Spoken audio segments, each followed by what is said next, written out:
छठ माई के करबै बरतिया हो रतिया हो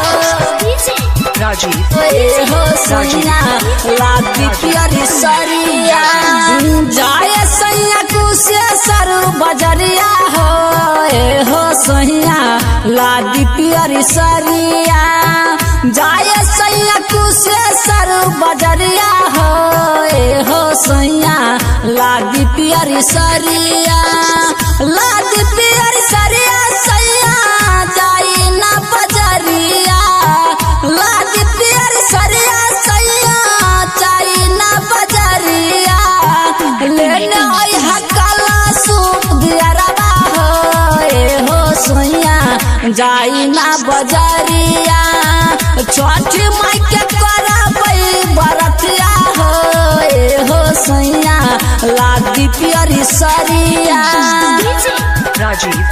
हो सैया लादी पियरी सरिया। रिकॉर्डिंग बाय मां लक्ष्मी स्टूडियो कुशेश्वर बाजार।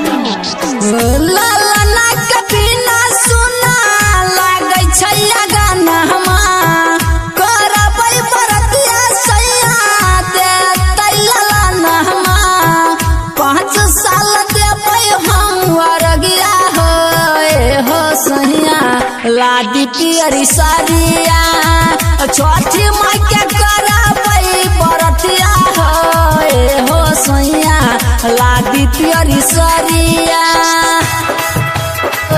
हो सैया लादी पियरी सरिया।